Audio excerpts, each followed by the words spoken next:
Well, I'd just like to start by welcoming everyone to this full committee meeting of the Bylaw and Policy Committee after being upgraded from a subcommittee. And as I say, welcome everybody here.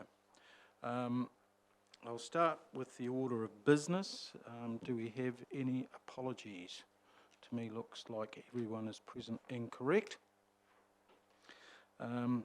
Extraordinary business. Are there any items of extraordinary business? No, we can move on. Declarations of interest.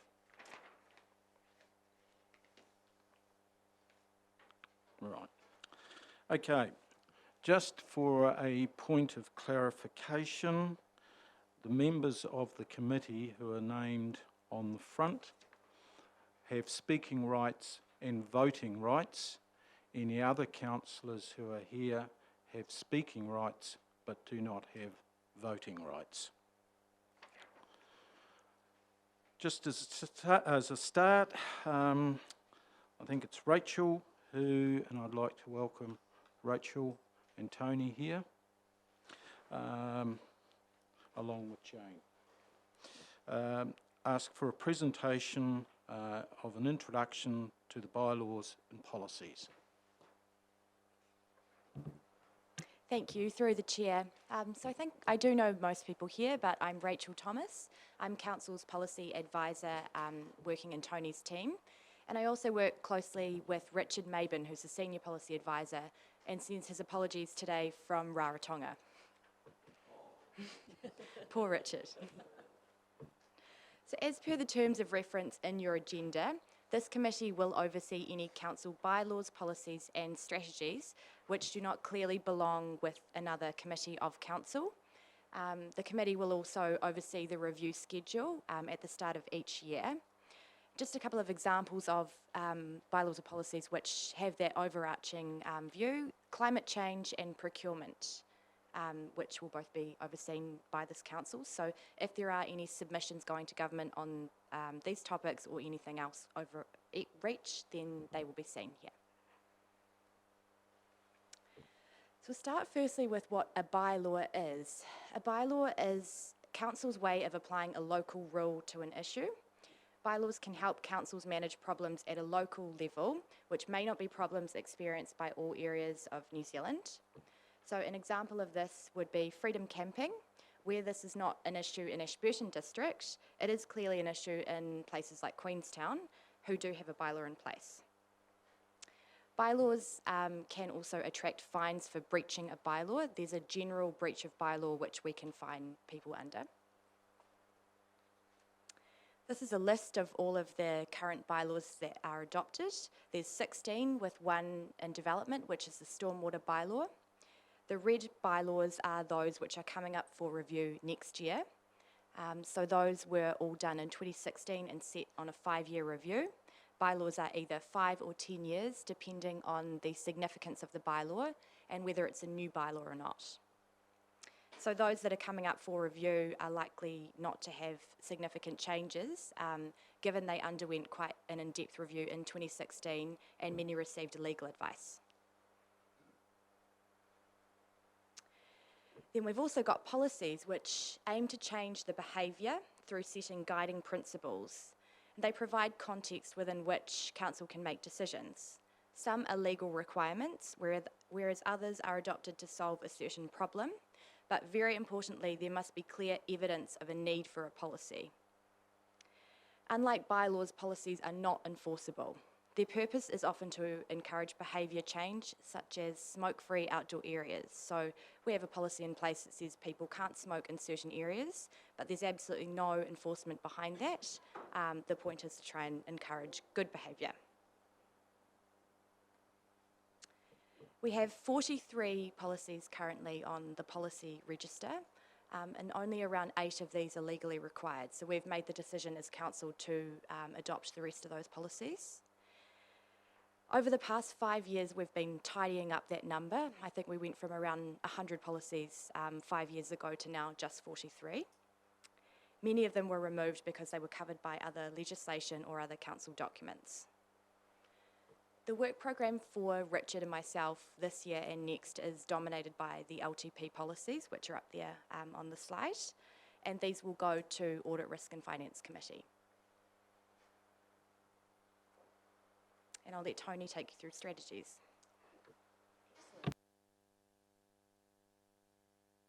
Right. We thought we'd include a little section in here in strategies because this will be something that does come up for you as a committee over the next this term.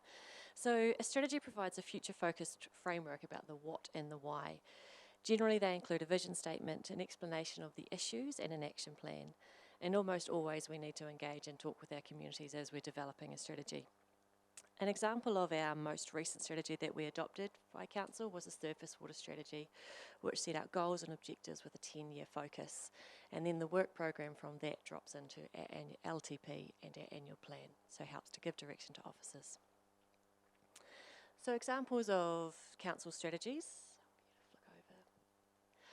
So as Rachel alluded to, we've got quite a few financial strategies that sit within the long-term plan, and they'll be coming to you this year.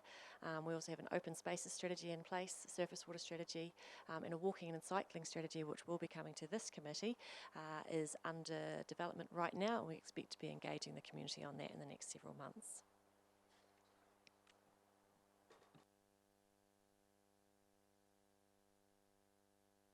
These are our favourite sections of the Local Government Act. We know them off by heart, you don't have to. Section 82 is the general principles of consultation. So we use a Section 82 consultation where the issue is not as significant. However, we still want to go out and talk to the community and get their feedback. We use the Section 83 special consultative procedure when it is a significant issue. This is when we hold hearings and deliberate on the matter. Section 145 is a general bylaw making power. So under the Act there are certain subjects which Council has the ability to make a bylaw under. Section 155 is a bylaw determination. So under this section we have to basically prove that there is a need for a bylaw. And so there's 3 tests which we go through, and legally we need to be able to show that there's evidence of need before we develop a bylaw. So if we were looking at freedom camping, we would need to have some good data and some good evidence about why we actually needed that.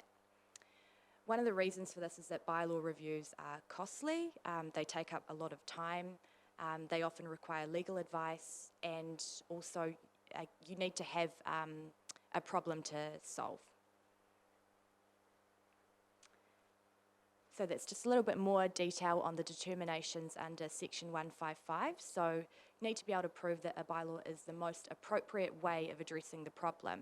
There may be other tools that we can use, such as a policy or education, or perhaps there's central government or regional council legislation.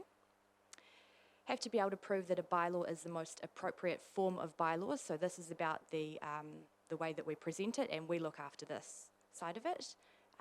And also a bylaw can't be inconsistent with the Bill of Rights Act. As officers, there are some questions that we ask when we are beginning a review of any bylaw, policy or strategy. It is important that we have a good understanding firstly about what the issue actually is, as this gives us a better chance of identifying the most effective way to manage it. We look at evidence, stats, surveys or complaints that have come through customer services. We also try to avoid using anecdotes as evidence.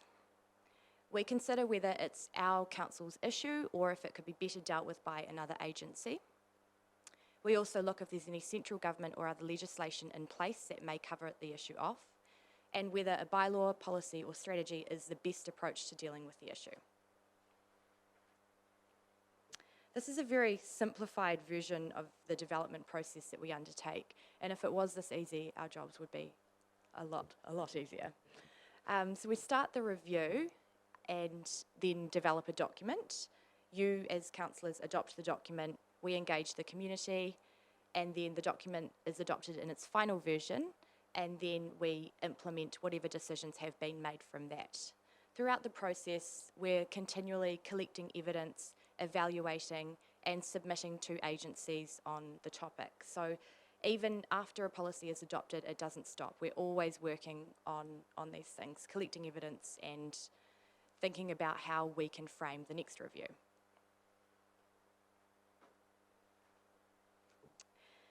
In terms of engagement, we have a significance and engagement policy which sets out how we'll go and talk to the community about certain issues.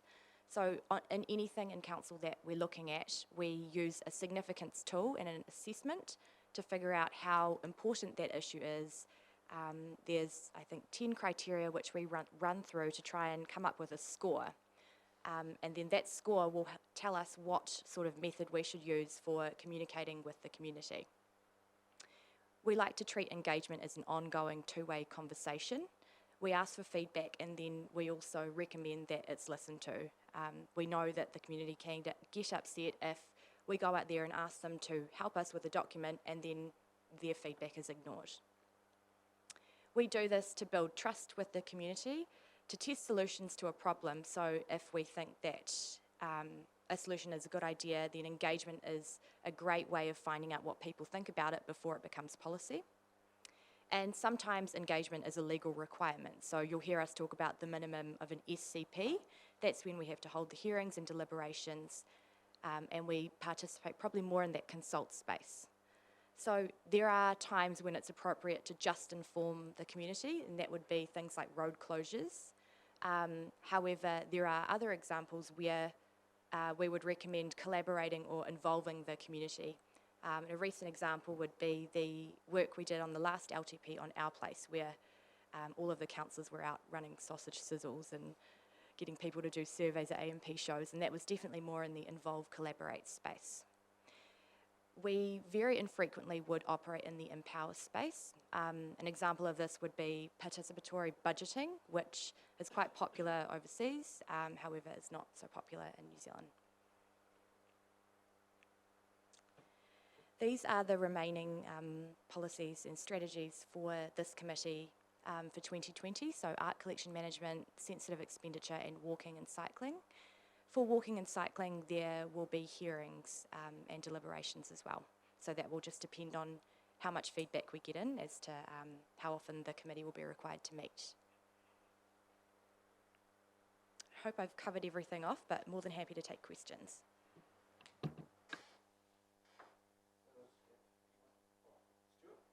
Thanks, Mr. Chairman. What's sensitive expenditure policy entail? So that's a policy which sets out staff's spending sensitive expenditure. So things like booking flights and going away for conferences, how much you can spend on meals and that type of thing. It's likely that we will recommend that policy is removed as an external policy and instead developed as an internal document, because it all relates to internal operational business.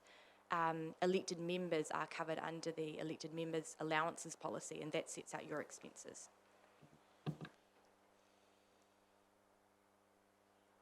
Neil?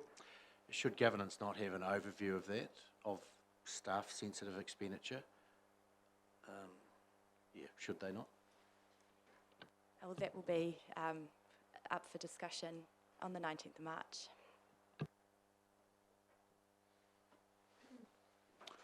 I'd just like to thank the two of you for that. Obviously, you've got a very good understanding of what we're all about. Thank you.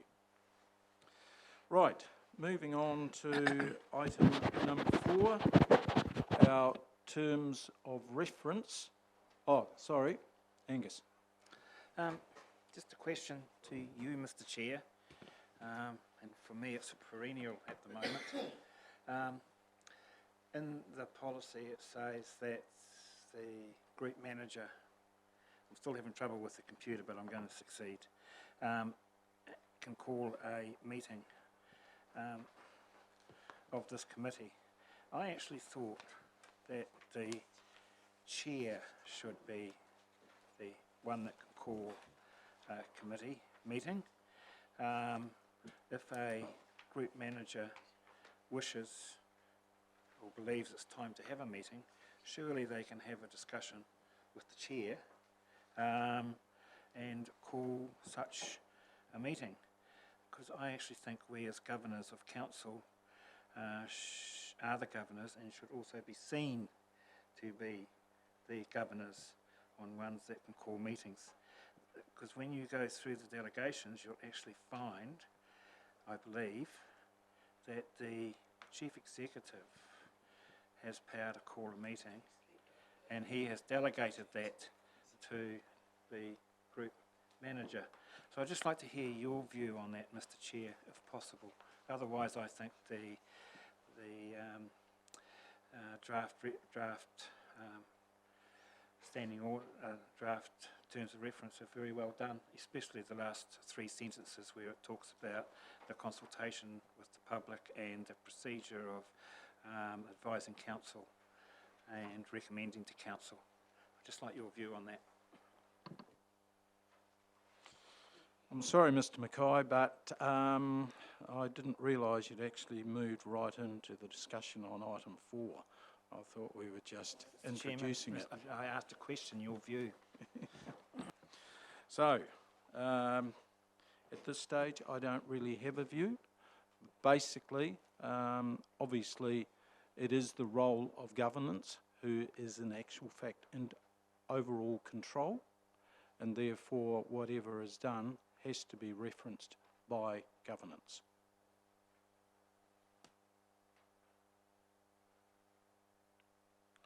Right, so just coming back to terms of reference, really it comes down to, if you look on page 7, the delegations. The Bylaw and Policy Committee has no delegated authority to make decisions. Its role is to consider all bylaws and review matters of strategy, policy or significance not covered by other standing committees, sphere of business, and if appropriate, to make recommendations to full council. For clarity, climate change policies will be considered by this committee, as no doubt other committees also. So basically, it appears to me that we're picking up those items which are not picked up by other committees. Anyone got any questions or comments?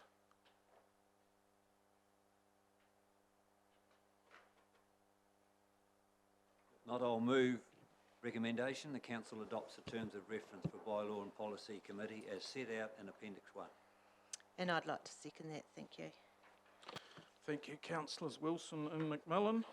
I will now put the policy, move the recommendation. All those in favour, please say aye. Aye. Against?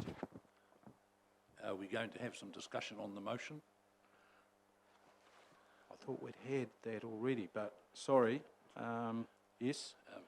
Well, being a bit of a newbie, I, like Councillor Mackay, am just a little concerned about that statement in the Appendix 1, that the Bylaw and Policy Committee will meet on a 6-weekly cycle, or more frequently on an as-is-required basis, determined by the Chair and Group Manager, Strategy and Compliance.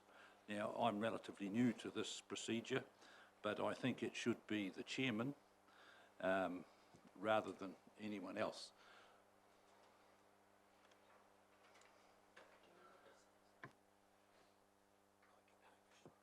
Hamish?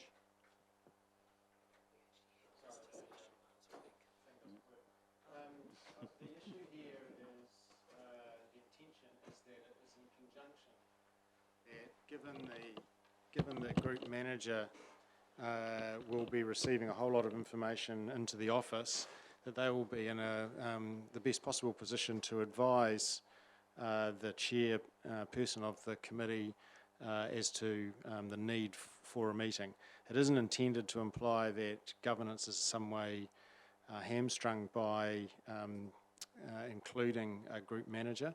It is simply to state that the chair is almost certainly going to be discussing that matter with the group manager as to the need for a meeting. The call to have the meeting will ultimately rest with the chair, but it would be unusual for a chair to make a call without discussing the matter with the group manager, who undoubtedly will have access to the information that may or may not be needed.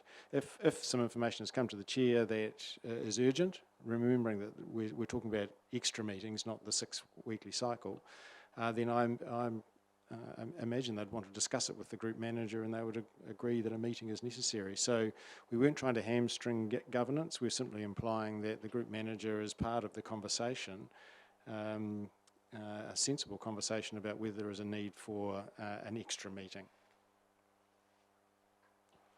Councillor Latham, you're happy with the response? Councillor Mackay? How much discussion are you allowing now the motion's been moved, Mr Chair? Point of order, Mr Chairman. We've actually passed that motion, so we cannot discuss it. Once the motion's passed, discussion on that motion is finished. Point of order, that's why I asked a question. Point of order. I asked a point of order. I would wait for the chair to rule. The motion has actually been passed, therefore discussion is now finished. If it needs to be discussed again, it can be brought up at the next council meeting.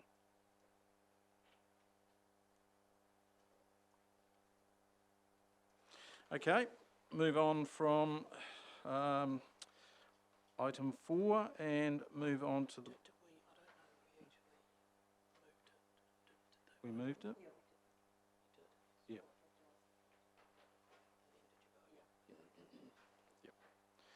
Right, we are now looking on to the bylaw and policy review update.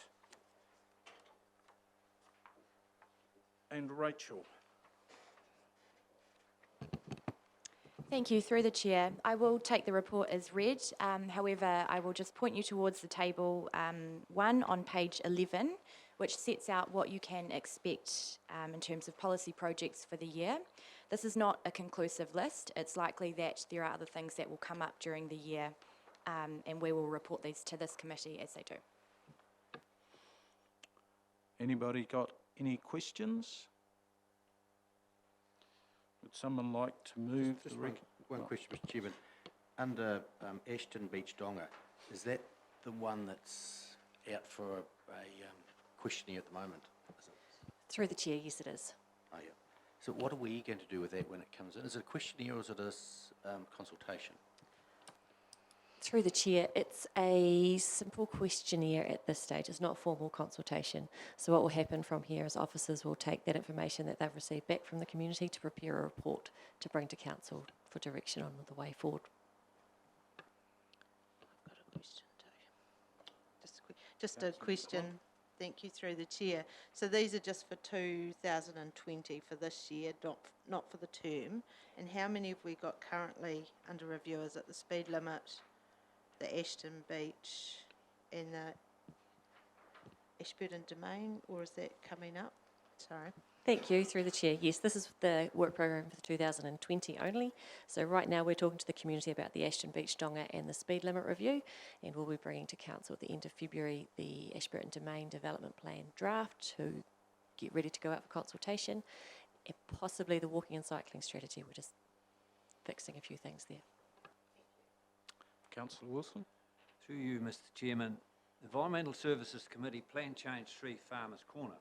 How much input are councillors actually going to have? Will that be before a commissioner, or I see it's on our plan. Are we going to have any say on that?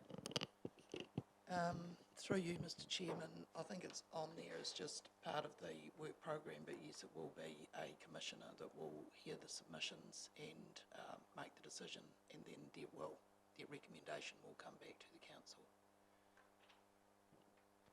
Have we got the power to say no to a commissioner's ruling as a council? Do you remember all the legal advice that you got about the second bridge and the recommendations that a commissioner?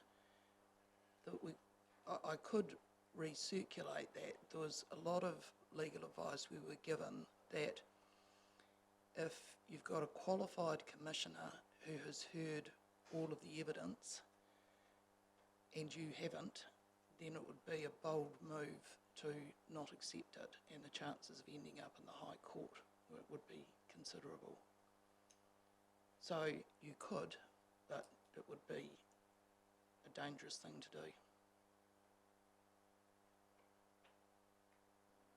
Further question, the only way that we could have any say is to go to submit to the Commissioner when the hearing's heard, is that correct? Even though it's against our district plan? You could do that as a private individual. You could submit, but not as a council or... As a council, we will submit all the same, won't we? Because it's against our district plan. No. The whole purpose with a plan change is that it is to try and change the plan so that then it will comply, so that you're bringing in a new tourist zone. That's what that plan change is proposing. The planner who assesses that application might recommend that it be approved, or they might recommend that it not be approved. And then it's up to the Commissioner to hear all the evidence from all the parties and decide whether it's a good idea or a bad idea.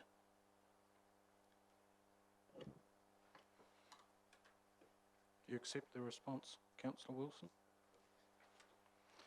Right. Based on that, would someone like to move the recommendation that the Council receives this report and that the Council approves the policy projects for 2020? Thank you. Roger? I'll second that, thank you. Thank you. All those in, any further discussion?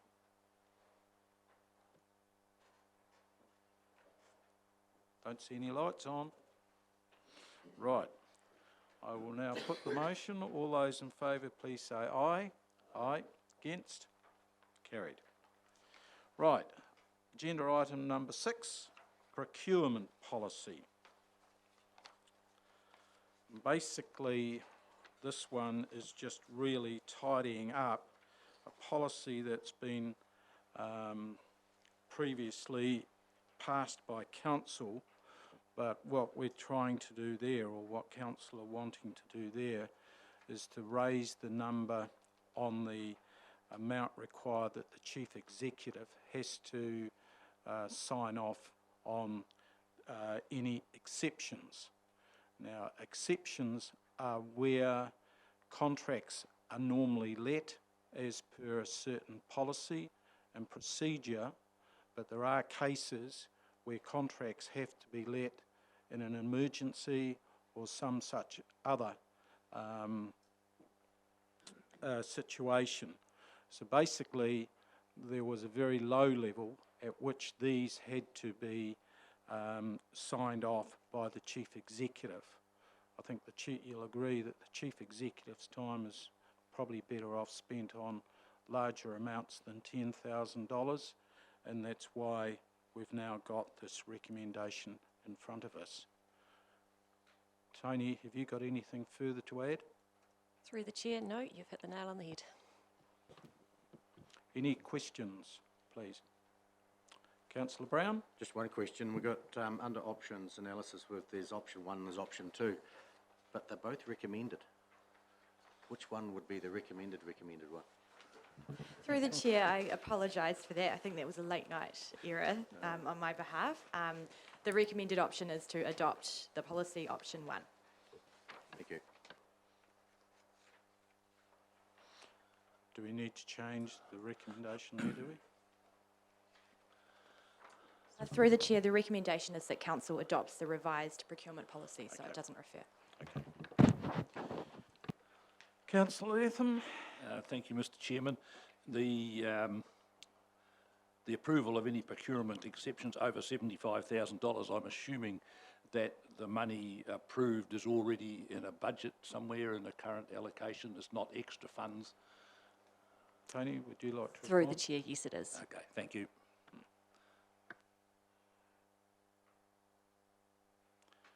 No further discussion? In that case, would someone like to move the recommendation that council adopts the revised procurement policy?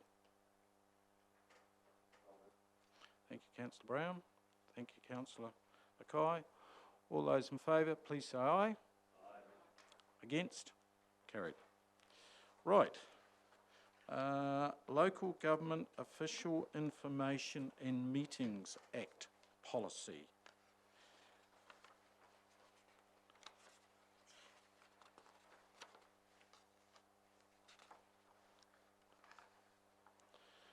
Basically there,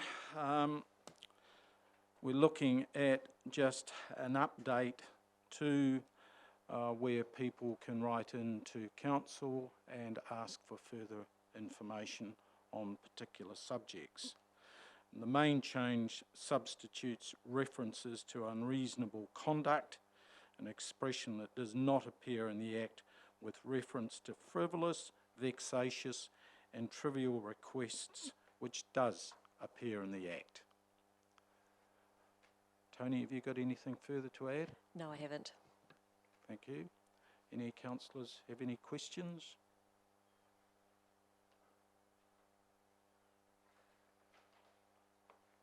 There are no questions. Would someone like to move the recommendation that council adopts the revised Local Government Official Information and Meetings Act 1987 request policy enclosed as Appendix 1? I'll move that. Thank you, Councillor McMillan. Seconded. Second that. Thank you, Councillor Wilson. Any further debate?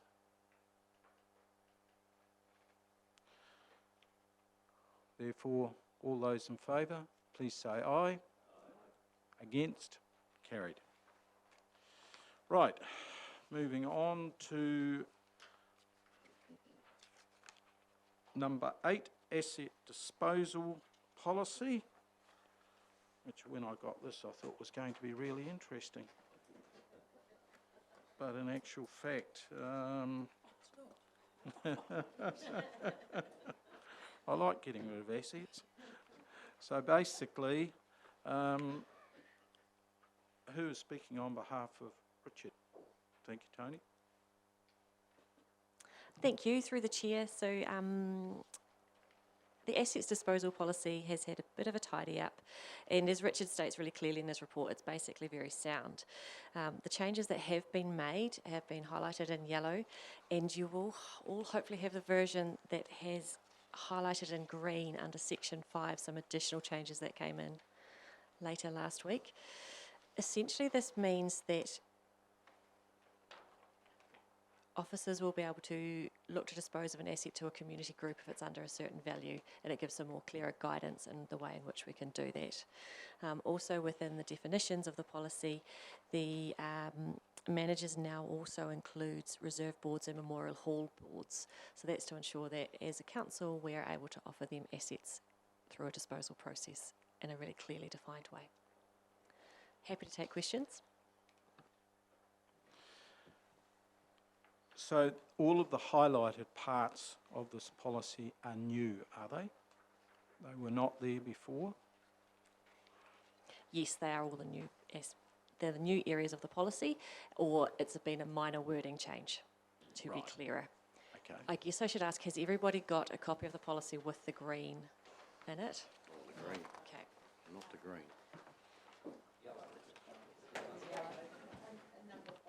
It's in number 5. Page 48.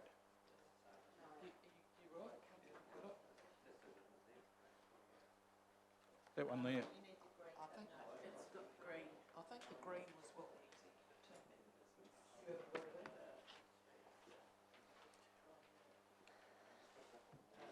Yep. Yeah, so they're the green. May I ask a question, Mr Chair? You may, Councillor Mackay.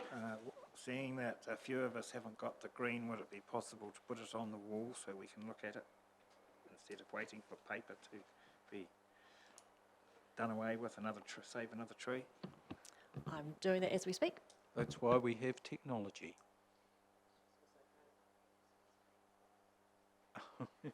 Dear.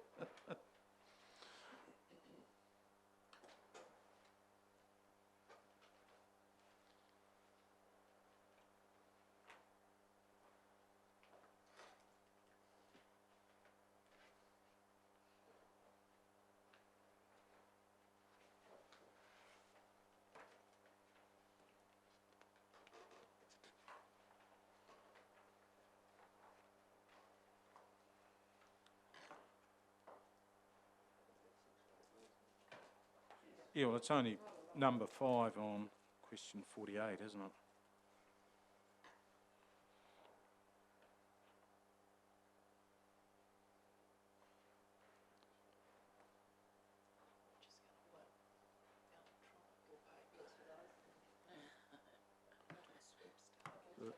The person on the ground.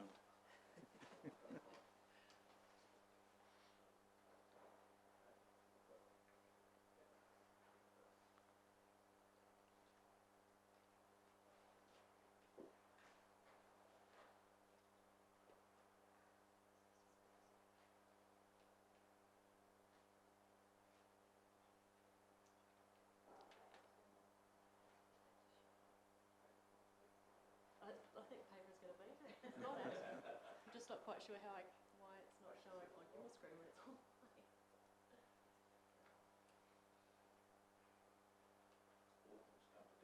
Don't they? Yeah, sorry.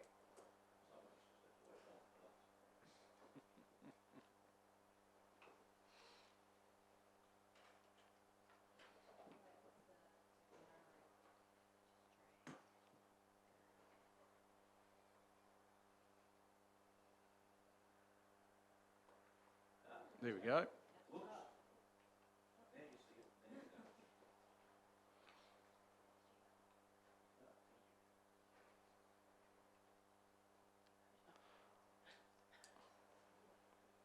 I think paper 1. Paper did win. I got it. It could just be that I'm a bit technologically, Should have had the kids to do it, Tony. They would be able to. Right, the amended page is now shown. So just let everyone have a look at it and then come back with any questions should they wish.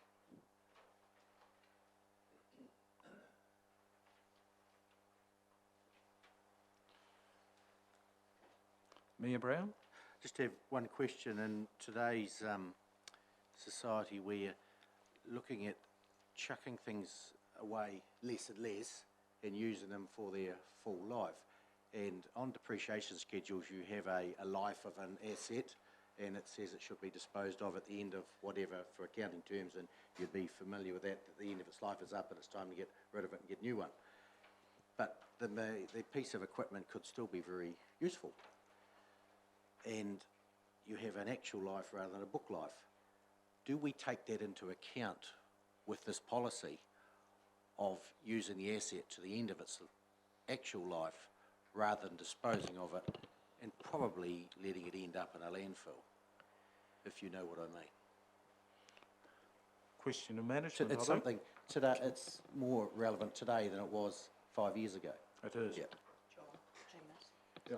Sorry. Through you, Mr. Chair, I can answer the query. This policy is really aimed at whether the asset is contributing usefully to the business of council. So it isn't a particular reference to its life as a useful object. And if I can think of a recent example, it could have been the chairs in the former county building, which simply were unsuitable for this room and couldn't fit. So it's not to say that the chairs are no longer able to be a chair and are heading to the landfill. It's just that this council no longer has a sensible need for them. Therefore, we have a disposal policy to hopefully find them a home somewhere else where they will be valued rather than take them to the landfill. So this is around trying to find somewhere else for these assets to continue their useful life rather than related to depreciation schedules or landfills in reality. I have a question. Yeah, Councillor McMillan. Thank you. Just a question through the chair. Can you go back up to item number 5, or back down? Sorry. And it just says paragraph 3, or for disposal to a community group as below, but you don't have any community groups listed below. So does that mean above in the number 1 where it says reserve boards, memorial hall boards. Is that correct? Through the chair, I'll answer with what I hope I've interpreted the question to be, but I haven't got it right. Please tell me, councillor. So with that reference in paragraph 3, or for disposal to a community group as below, it's the paragraph 4 that explains where if a community group were to approach council for access to a surplus asset, then that's the process that could be followed. But under the definition of manager in the policy, that's where it also includes all reserve boards and memorial hall boards who manage public assets on behalf of council under delegated authority. Okay. So below, you're meaning paragraph below, and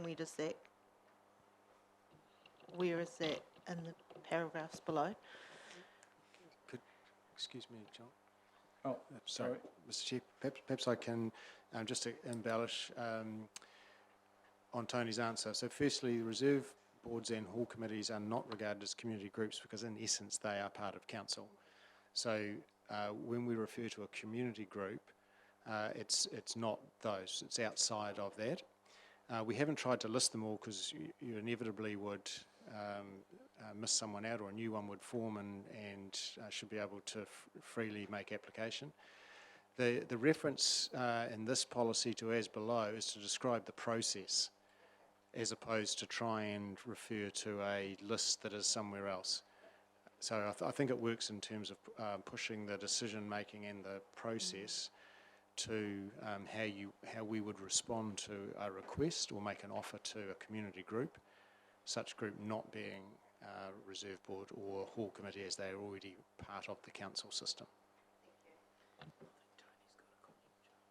Oh, Tony? Through the chair, just listen to that conversation. Do you think we need to define a community group at the start of this policy then? If we've caused confusion here? Or even to say that a community group does not mean a reserve board or memorial hall board? So what you're saying is a community group is someone with no connection to council? Not quite that specific. There might be a connection to council. All we're really saying is that a hall committee and a reserve board are essentially part of the council system under relevant statute. A community group is probably external to council, and maybe referring to Tony's query, perhaps this policy would benefit from some clarity in the definitions around defining a community group so that it's not ambiguous in the future. So we'll think of some words for that, and perhaps we can add those to this policy to refer from this committee to council for consideration. So, yes, Councillor Brown. Mayor Brown. Would a not-for-profit organisation cover a community group? Must be not-for-profit. Would that encompass it? That's certainly the intention of the policy. We get approached from time to time from community groups that needs something that we might, and have we got a spare one or an unused one? So it's to try and reflect those non-profit motivated by community good organisations. Yep. Certainly a not-for-profit organisation would certainly be my definition of a community group.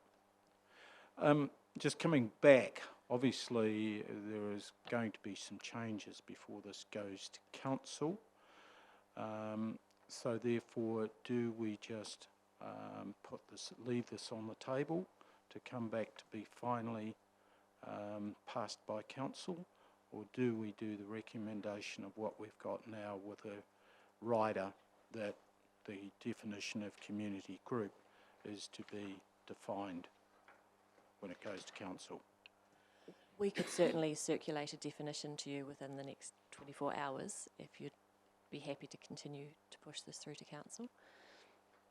Well, I'd just like to Entirely get up the to you whole as a thing group. cleaned up in one go before it goes to council type of thing. Through you, Mr. Chair, I think that latter suggestion of yours is the right approach. If you let this lie on the table, it will come back to this committee and you'll miss council out altogether. So I think in order to keep it moving, you would want to recommend the adoption of this policy with the addition of a definition of community group, and then that policy can be circulated, and that recommendation can then go to council, and the matter can be hopefully finalised at the next council meeting. Okay, so, anyone got it? Oh, Stuart. Thanks, Mr Chairman. I think we've got to be careful. I agree with what it says in the policy. Reserve boards and memorial halls. We glibly say community halls through the district are part of council. They're not. There's only about 5 that are memorial halls. So it means all the other halls are actually community groups. I think the policy has said it right. I don't really we need to expand it, but I think people are a bit glib when they say halls are part of the council. They're not. It's just those 5 memorial halls. So what you're saying, Councillor Wilson, is that we do not need to have a definition of community groups as part of this policy, and we just leave the policy as it is?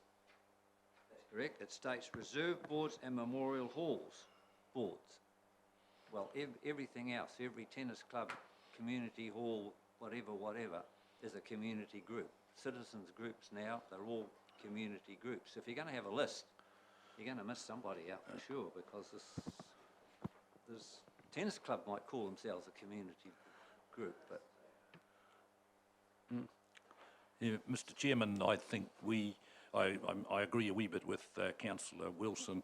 I think we can just leave this to common sense, really. I know common sense is a bit rare these days, but if the council does get an application from a group regarding surplus property, I'm sure there'll be enough common sense there to be able to figure it out.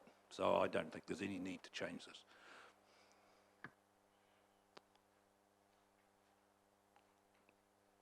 Test the meeting. I'll move the recommendation on page 42. The council adopt the revised asset disposal policy and close as Appendix 1.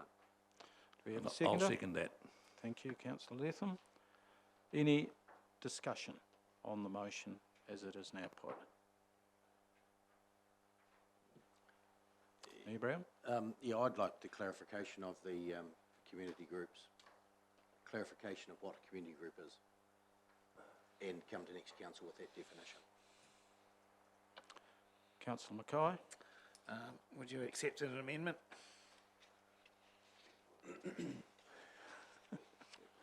As long as it doesn't go against the spirit of the main recommendation, Councillor Mackay. I think, Mr Chairman, a definition of a community group would enhance the recommendation. Well, we've got an original motion, we've got the original motion that has been moved by Councillor Wilson and seconded by Councillor Latham.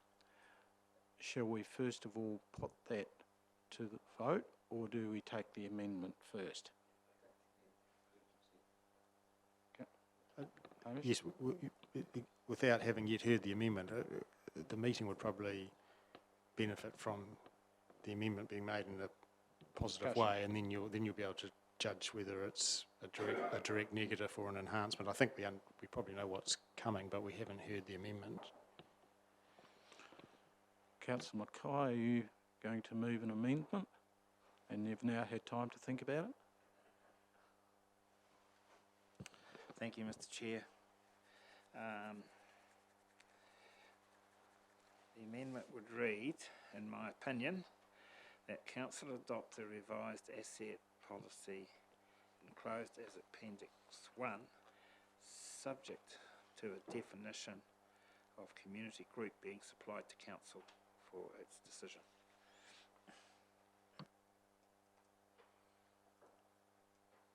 I'll second. Do we have any discussion on the amendment? We have definitions in the policy, so having that definition of what a community group would add to the policy and remove any ambiguity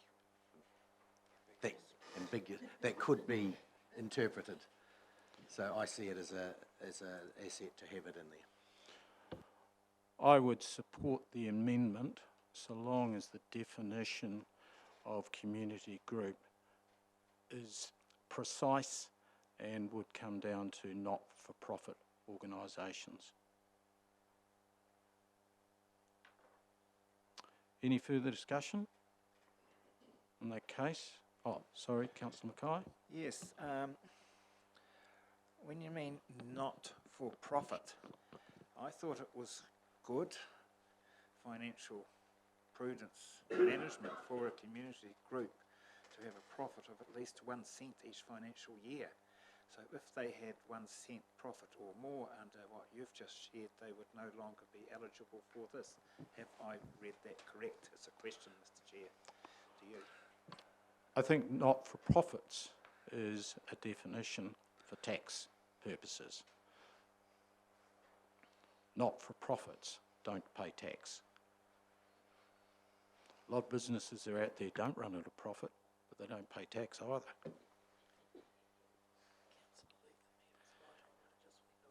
Councillor Latham, you got battery back in your power? Yeah? Just a comment there. I don't agree with Councillor Mackay there. Not-for-profit means an organisation that's not operating to make a profit. It is operating for a community service or to provide some facility for the community. So I think we're barking up the wrong tree a wee bit there.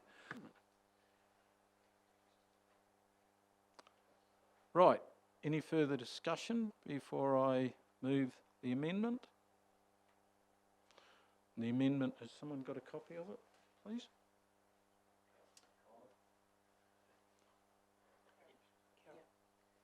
That Council adopts the revised asset disposal policy enclosed as Appendix 1, subject to a definition of a community group being provided to Council for a decision. Quite happy to move that, Mr. Mackay. You already have, but, you know. If I could make comment, Mr. Chair, I thought the Secretary has it bang on. Okay. You all happy with that, seconder? Right. Based on that, I will move the amendment. All those in favour, please say aye. Aye. Against? No. Show of hands. All those in favour, please raise your hand. All those against?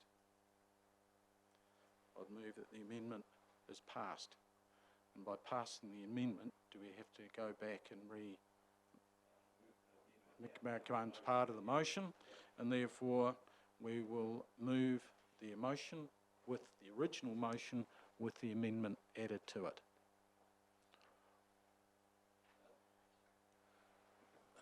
Might be a point of order there, Mr. Chairman.